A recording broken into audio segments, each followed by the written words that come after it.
G'day and welcome to Kenty Blitz, your daily hit of NRL news. Kenty, we're back after probably one of the most amazing 30 minutes yesterday before we walked on. The news of Brandon Smith and his charges had come out just as we were walking in, which kind of threw us a little bit. We've had 24 hours now and you've had time to talk to people. Where are we at?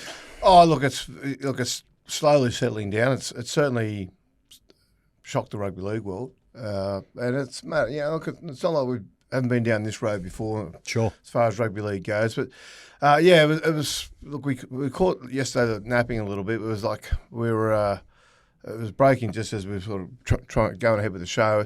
What's happened since is that various details have started to come out. The two charges that he's on. Now, there's one, I'm going to get this right, Warren. So, essentially one is that he is unlawfully supplied a dangerous drug. Now, his lawyers argued against Brandon Smith unlawfully supplying a dangerous drug, saying he wasn't even in Queensland at the time.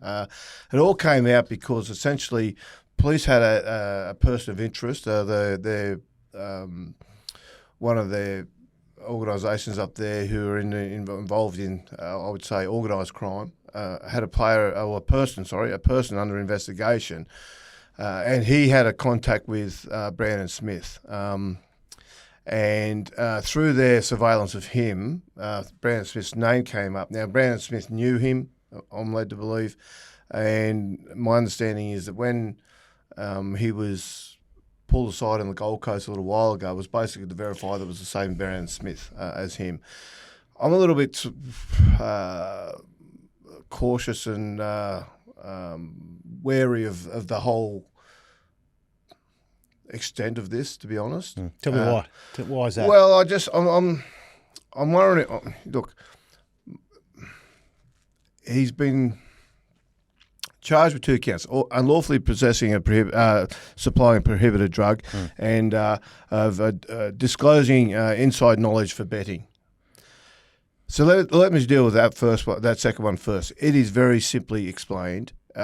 He told somebody that he was starting in a game when they played Manly, came back from injury. He was named on the extended bench. He told somebody he was in conversation. He was starting the game. So in other words, if you want to get me for first try scorer, because there was in the market, he was not expected to be running on, so he was obviously quite a price. So you're going to get over the odds if you took the bet. Now, whether I think the guy may have taken the bet. I don't know, but it's a pretty innocuous statement by Brandon. Well, it is, and look. I'll be honest, I knew he was starting in that game days before he started the game. So, and it was around the game. Now, again, that's just what happens in rugby league. But that's the information he supplied, okay, which I find that very, very skinny, okay? Yep. That he can be charged on something like that. He didn't profit out of it. It's not like he was, I'm led to believe anyway, that he backed himself or anything like that. He just told somebody that he was starting, and that person then went and put a bet on him to be first try scorer. And the other one was he was asked by somebody if he could help. Did he know anybody and all the rest of it? And he gave the guy a number essentially, which again is fairly skinny. Now, Queensland Police have said, under Queensland law, a person who supplies a drug, whether they are in the state or not, is guilty of the crime. Yeah, but supplying the drug, that's going to be an issue, okay? Whether he supplied the drug or facilitated it, I guess is the... Okay, look, and this is all going to get caught in legalese, okay? Yep. That's why I think South Sydney are so strongly backing Brandon Smith, that they're not interested in standing him down. They've sat down, they've had obviously a conversation with him, and they've basically glean the facts from his side of the story, and they're content with that. They're content with that. Then you've got to look at, I know there's been a hysterical reaction from a lot of rugby league fans, from ridiculous calls to ban him, people making allegations that are completely unfounded, and I know he does this, I know he does that. Look, that unfortunately is the evils of social media, where everybody has an opinion, even though they don't really know anything. Yep. I don't like the guy, so I hope he's guilty. That sort of stupid sort of rationale that people come up with. So, I would caution people a little bit about being so assertive in their accusations. It's a difficult one to deal with, but it goes to the heart of the problem in rugby league and a lot of fan concerns about the integrity of the game, which I totally get, about the honesty in the game, and about the transparency in the game. And rugby league has had a problem with that, and I think that's this is indicative of all that. When I look at the police, people are asking me, well, why? If it's so low level, why have the police got involved in something like this? Look, I don't know the answer to that. There are a variety of possible answers, but it can be as simple as they're looking for publicity. Why did someone from the police release or leak Victor Radley's name? Yeah, that brings more publicity to it. What do the police have to benefit from that? Well, one, it could be as simple as like many fans, they got a little bit carried away with the celebrity of it all, and couldn't help themselves and just couldn't hold that secret to release the names of the players. It could be something a little bit more, a little bit more deliberate and calculated, and from the point of view of perhaps there's been budget cuts announced. They need more. They want the funding, so they have now created a high-profile case, and they go back to the bosses and say, "Look, we need to get here and get that home." And while that sounds tenuous, unfortunately, that's how some systems operate, and that's where we're going down. We're going down this road where everybody has self-interest at stake. Yeah. Well, people who don't agree with you are going to say, Kenty, that's a very cynical view.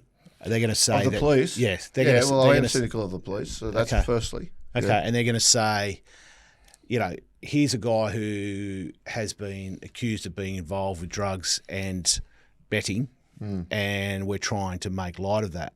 I don't think we are. What we're saying is what we know is pretty light on at this stage. Well, what we assume to know, what we assume to know and what we think has been alleged. And look, we're probably saying a little bit too much as far as, it's the brief of evidence has not been... Yes. Certainly that hasn't been delivered. The statement of facts, which you'll get on September 18 when he goes to court, that has not been delivered, and nobody knows that. I assume that this will be in that. The police will try and give as little evidence as they can in that initial statement of facts, and sort of hold back what they can for the brief of evidence. But I also question how much further it can go, given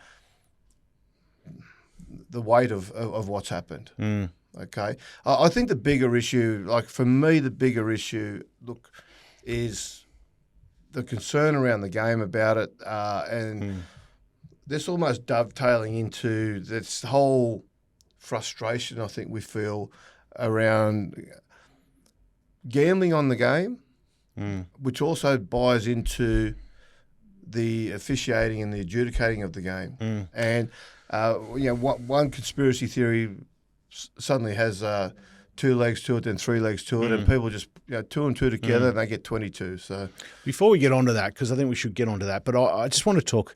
Wayne Bennett's come out and supported Brandon Smith and said they won't drop him. They won't drop him and they won't sack him from the club. Okay, and let me say this about Wayne Bennett. Wayne Bennett has never gambled and has never taken drugs. And he's a former police officer. Okay. And Wayne Bennett has always had a very strong stance in those areas. Okay. So if Wayne Bennett is sitting there right, and I'll also add to this, as far as his motivation, South are not in a position to win anything. They have 1 game left for the season. Yep, good point. So it's not like I need him because we're about to head into the finals. I need him because we're leading the comp. I need him because we're in a must-win game to make the top 8. They cannot improve their station. And for Wayne, who is highly regarded, seen as a disciplinarian around the game. Well respected in the cops. Yes, well respected. Well respected everywhere. Yep. For Wayne would not sell out his own integrity. Yes, good point. For a player to where there's really no benefit for him. Wayne will stick by his players to the end of it, unless he thinks the player has done the wrong thing.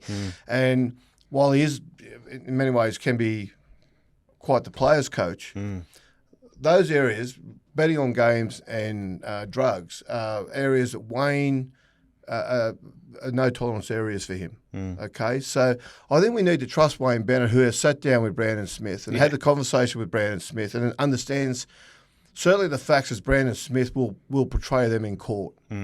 Okay, now it clearly hasn't spoken to the police. I'm sure Wayne would probably still have somebody up there he could talk to about that. The game was, that's happened around the game for years. Quiet phone calls get made in that regard. It's happened less and less often in recent times, but that's sort of old school understanding, making sure you know what's going on. So I think the fact that Wayne has been very quickly and very strongly in support of Brandon Smith, I think we need to pay attention to that too. Like all these, the lynch mob trying to just basically ban him for life and get rid of that. That's just hysterical, stupid whinging, to be honest. Well, his lawyer Paul McGurr's come out and said that they will definitely fight the whole thing, and South Sydney have come out and said they will pick him in the last game versus East. So that's got to be a clear indication that they have as much information as has been presented by Brandon, and they back him. Yeah, and certainly there'll be some facts in the summons he received. So they think they're on pretty good ground. It sounds like they are. And look, I know I've been critical in the past. People say to me, you've changed your tack. Yeah, I have changed my tact in many ways. But I also, if Brandon Smith, I thought he'd done the wrong thing, I'd say he'd done the wrong thing. And I don't think he has. People, the next allegation, well, what's he doing even talking to those kinds of people? Mate, that's rugby league. And that's, look, the thing about rugby league is, people of notoriety love rugby league players. Okay. The same as people, bank clerks and school teachers love rugby league players. Okay. They try to ingratiate themselves. They look after them. They try to be friends with them. No different from the bank clerks and the school teachers. Now, if Brandon Smith happened to know someone, I've got 50 criminals in my phone. You know what I mean? Most journalists have. You don't get all your information, in our circumstance, from the PR people. Vanilla people, yeah. Well, you don't. The PR people, you just don't get that. Yeah. Sometimes you've got to ring someone. For example, Ken Arthurson, back when he was running the game and ran it as well as anybody as the chairman of the ARL back then, I know an old SP bookmaker who he would ring. If there was a betting scandal around the game, he would ring him and he'd say, mate, is there much to this? And in some circumstances, the bookie, who was never legal but knew what was going on, would say, mate, there's a little bit to it. And the ARL would have a look. Or other times he'd just say, mate, there's nothing. They look at betting patterns. There was nothing unusual in the betting patterns around Brandon Smith being first try scorer. He wasn't first try scorer. He didn't win the bet. It was just, mate, I'm playing. So if he was say he was paying $26 to be the first try scorer, that would have come into $4 or $5 once everybody knew he was starting the game. That is the only edge that you got out of that. So, I think, as a young kind of guy, I think there's all those temptations out there, with alcohol, drugs, et cetera, et cetera. I think probably, and I might be speaking wrongly for the fans, but I think probably what the fans take most offence to is the whole betting scandal innuendo. And I want to just talk about that because this is the NRL stance, right? It's not the law. Yeah. It's the NRL stance. And which is different, and people got to appreciate that as well, yep. And we've looked that up, and this is the clause in their contract. It says termination for breach. Essentially, the player cannot participate in betting on the NRL, and they cannot provide information that might assist people to bet on the NRL. Yeah.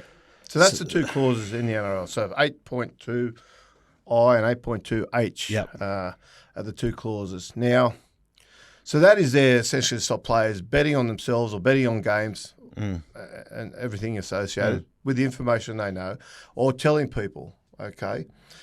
But the grey area in that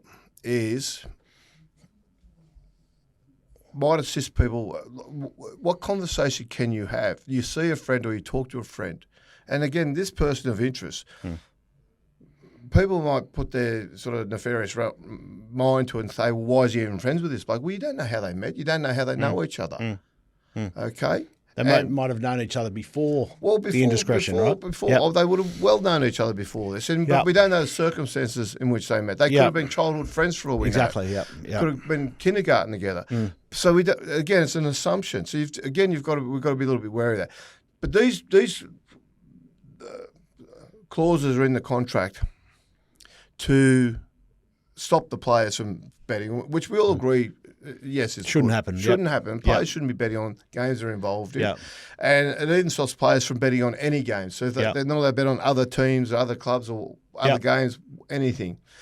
Now, out of that, though, the bit that I find a little bit hard is that might assist. That is so broad. Yes. You cannot tell anybody information.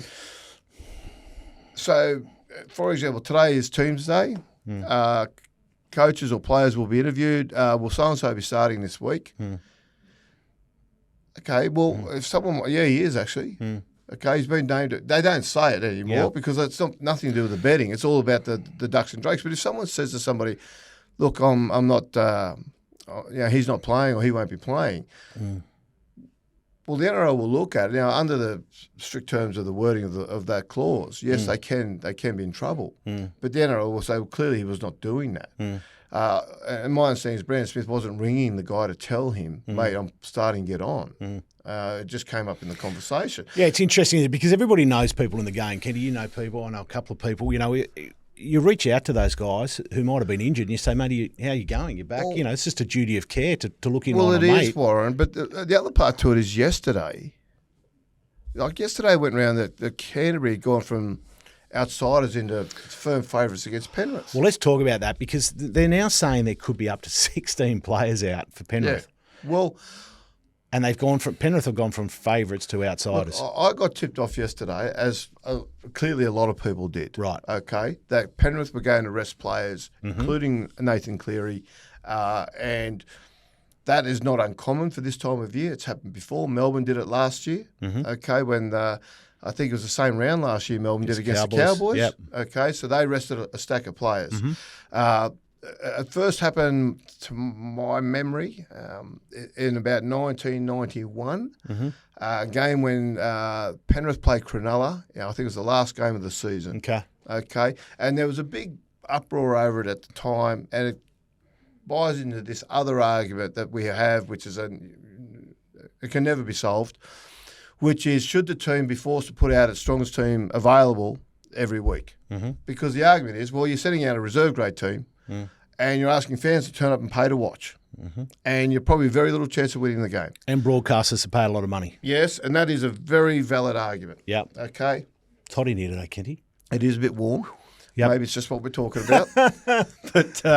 but that's a valid argument. The flip side of the argument is I'm here to win the comp. I'm not here to win round 26. Yep. I'm here to win the comp. And if I'm better placed to win the competition by giving my players just a week off and freshening them up just ahead of the playoffs, then I'm actually doing everything I can in the interests of performing the best I can. Okay, that's the coach's argument against that. Can I ask you, so our friends down in Victoria and up here in the AFL, they have a week off. Yeah. After the final round, before the first round of the semi-finals, to try to stop that. What do you think about that concept? Well, look, it has merit to it. Particularly now when 16 players could be out. Yeah, it has merit to it, but generally too this only affects one game per year. Okay. Only like Penrith have rested teams. I think, as I said yesterday, I think Harry Grant getting suspended might actually be good for him. It gives him a bit of a freshen up. Yep. But other teams don't want that or can't afford that. They can't afford to rest players. So it doesn't really. It's not often you find teams who are in a position they have the luxury to do that. Okay, now when it does happen, yes, it's not ideal. I get the complaints. The AFL, I think, did that, one, because they got to a period where multiple teams were doing that, and I think they also privately were concerned about just this incident we witnessed yesterday, which was a team not naming rumours going around that they're not going to name a full-strength team, and the betting market just getting plunged. What do you think the idea, we were talking about it before, in the NFL, you have to name these players, and you were talking about how that brings transparency to the NFL because players who are injured need to be called injured so they don't pull out the last minute like happens in NRL. With this, right? So this is where I sit big picture with it all. The game has battled this fight for a long, long time, about its own integrity and the gambling. People are coming out now, they're sick of all their podcasts being inundated with advertising for all the bookmakers. And they're blaming, of course this is going to lead to corruption. No, it doesn't, just because you've seen an ad doesn't make you prepared to do something illegal, Certainly it encourages gambling, but it doesn't encourage corruption. It brings money into the game, puts money around the game that might induce people to act dishonestly.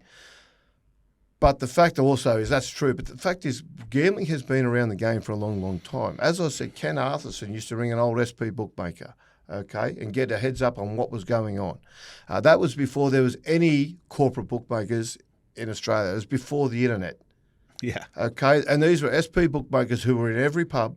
Yep. Who just talked to each other. They had their own little network and they knew what was going on. Famously, 1963 grand final. It's a point of great debate in rugby league. But Jack Gibson, who was, we all know now, and people back in the game then knew, and it's only become clear about Jack later. Sorry, Kenny, before you tell that story, just give a bit of lead up to that. Two teams. Who was the favourites? Well, Jack Gibson was what we found out about. Let me just get. Sorry. Jack Gibson was an illegal SP bookmaker. Yeah, right. He worked closely with George Freeman, who was the biggest illegal bookmaker in Sydney, possibly Australia. Jack worked with him. Wow.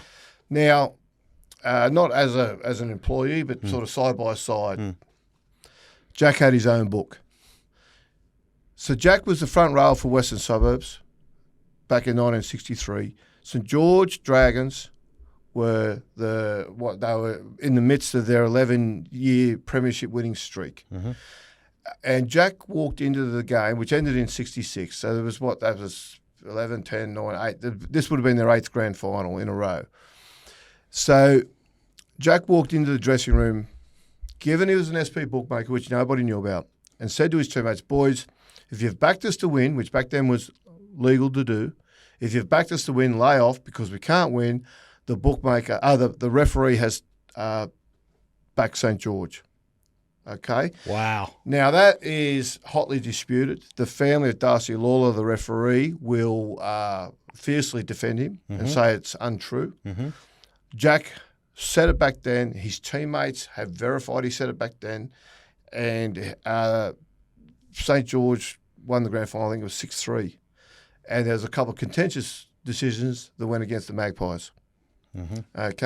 So that's a sort of dark chapter in rugby league history, and it's not well known by people, but it just shows you that this betting scourge that everybody's complaining about is not new. It's been around. And the second part to that is in many ways it is actually legislated far better than it used to be back then, because even now, if something unusual happens in the betting market, for example, a player who gets backed in to win, to be the first try scorer, that people, generally bookmakers click on.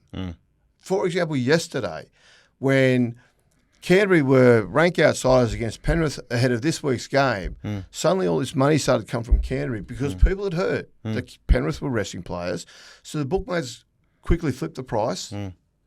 And I don't know if they suspended betting back at all, but they quickly flipped the price so they wouldn't get taken for any more money. Now, whose fault is that yesterday? I don't know whose fault it is. But that could be something as innocent as one of the players could have said to his mother when he got home, so-and-so's not playing this week. I'm not playing this week. We're going to be rested. She's gone down, seen Mabel in the supermarket, told her. She's gone home and told Harry, the husband, and he's gone on and he's told a few blokes at the pub, and suddenly word's out. Well, that's what happens. But is that a player's fault? I don't know. But that's under the NRL rules. Might assist, that could come into question. That's part of the game. So what does the NRL do about it? The NRL fixes it by making it more transparent. You brought up earlier about what happens overseas. Overseas players have to, if they're injured, the NRL put them on the NFL put them on an injured player list, for example, and they put a predicted time frame that they're out. Now, if the player, in rugby league, a player will come back from an injury, and then the club will go, he's just a good healer, right? Now, that's because they've been artificially sort of extending how long he'll be out for to try and catch a team by surprise, because coaches see a great edge in naming a team or bringing back a player that hasn't been named in that team and bringing back that player and surprising him on the opposition because they can't game plan for it. That has long been part of the ducks and drakes that get played around the game, and it's been sort of a tradition in the game that we've tolerated. My argument to all this is that the game has got to be more transparent. They have to, because in the NFL, if you can't bring back a player, they actually have the power to stop you. They can look at every training session has to be filmed, and they will look at the training sessions to see how long that player has been training for and whether you have been honest in your information provided to the NFL. So it just doesn't happen. Rugby league probably needs to be a little bit more deliberate in that area, a little bit more transparent in that area. And it's something that we've always resisted, partly because it was just the cost to it all was so... I mean, it sounds astronomical. Well, the cost of having to film it, to have somebody at the NRL headquarters watch the film to see who's training, who's not, all that does... It is prohibitive, right? But my argument then again to that is, some years back, the NRL recognised how much money was being generated by the bookmakers from rugby league. So they went in and they said, mate, we want our share. And Peter V'landys was lauded for it from the NRL. Everyone said, well done, because he went in and he took it from a couple of $1 million that they were getting, which is token money, to 40, 50, 60 million, whatever it is now. Okay, but it's significant money now. Unfortunately, that money has not been put into the protection of the game in that area. That's gone elsewhere. That's gone into the slush fund, and they haven't used it. But it needs to be that this needs to be more transparency, more honesty, and I've argued long about for the fans who are back a bloke to be first try scorer and he doesn't start the game, so suddenly you've done your dough. You've taken well under the odds. Yes. Okay, and that is one thing that's sort of has been one of my little hobby horses for a while. My argument being that if you're going to take the money, then at least do the right thing by the punters. Now, a lot of people go, I don't care about punting. Well, that's fine. That's fine. You don't care that you don't care. That's fine. But these changes will only help the game. The game has got to look at that. And I'll say this I actually had this down to talk about yesterday, but given where we're at and the uncertainty, I didn't bring it up, but I'll bring it up now. Reece Walsh on the weekend gets over the try line, turns around, gives the ball to Kobe Hetherington to celebrate his 150th game, which is a lovely gesture. And in times past, you would have gone, you know what an unselfish act. But if you're sitting in the grandstand or you're watching on TV and you've got Reece Walsh as an anytime try scorer, you'd be filthy. Now, people go, again, I don't care about gambling. Yep. That's fine. You don't have to care about it. But if you're going to cop the money, NRL, if you're going to cop the money for all these anytime try scorer markets, then ensure that these players, when they get over the try line, actually put the ball down themselves. Imagine if someone had backed Kobe Hetherington in at a price to be an anytime try scorer. You would have got good odds for him. And if that had happened, then we've got another inquiry going on. So the times are changing in this respect. The game has to recognise this and has to actually catch up to how the rest of the world is policing all this. Yes. Yep. There's a lot of money involved with that, but the money in the rugby league now, particularly in the broadcasters and with the betting agencies, dictate that they need to be spending that money. I want to ask you one final thing, because I want to talk to you about the Roosters, right? Because the Roosters now, Nick Politis has come out pretty strong with his zero tolerance towards cocaine in his club, and Victor Radley has been named in the summons as one of the parties involved. So what do the Roosters do now, do you think? That's a really difficult one. It starts. Look, they would be in there today. Basically, okay, boys, what's going on? Okay, now again, I don't know what's happened, so I'm loath to sort of pass judgment on what might or might not happen, and I don't know what Victor's explanation is. It could be quite innocent. Okay, could be. But I don't. The Roosters, in many ways, I think the Roosters are in more trouble than South, because depending on what's happened, I know there's been social media pics of them up on having their golf day, which is what they're up in Queensland for. It was their bye weekend. They're up there, and they've been taken down to try and not identify who the players were. But there are significant names in that. Not only Victor, who has been named by others, but not only Victor, but significant names at the club. And the difficulty for them is, given Politis' stance of zero tolerance with... For him and Trent Robinson as well. For him and Trent Robinson, and given the calibre of players that were on that golf trip and the amount, 7 players, that's a quarter of their squad. It's a lot of work to get done, and it's got to take a bit of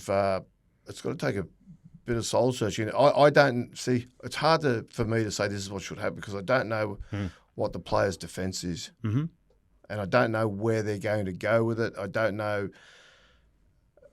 It's a hard one to come up with, because it is still evolving as we speak. So there's meetings going on and explanations being given, and I'm sure.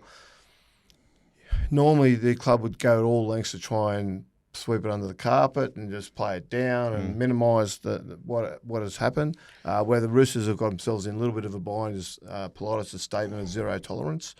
And then, okay, well, with zero tolerance, how do you explain that? Assuming, of course, that what that text message or phone call was about was actually illicit drugs. Yeah. Now, I know that I know that's the police allegation, but just because the police say it's true doesn't make it true. Yeah, good point, Kenty. I think yesterday when we were looking at this, everybody was kind of thinking, is this the next Ryan Tandy case? But it doesn't seem to be anything like that. Nothing like it. It's nothing like it. It's nowhere near that. And like I said, there's been various betting scandals in the past around the game. They always create great interest. But, mate, I'm starting the game. Well, every coach every Tuesday gets asked who's starting. Yeah. So look, I don't see too much in it, but I stand to be corrected if I'm wrong. But it's a headache, I tell you. Kenty, it's been a big 24 hours in rugby league. And it's not about to end. And it's not going to end. So see you tomorrow. Remember, ask Kenty tomorrow, so leave your questions down below. Don't ask any legal questions because we won't answer them. But let's have some fun tomorrow. Until then, see you then. Bye-bye.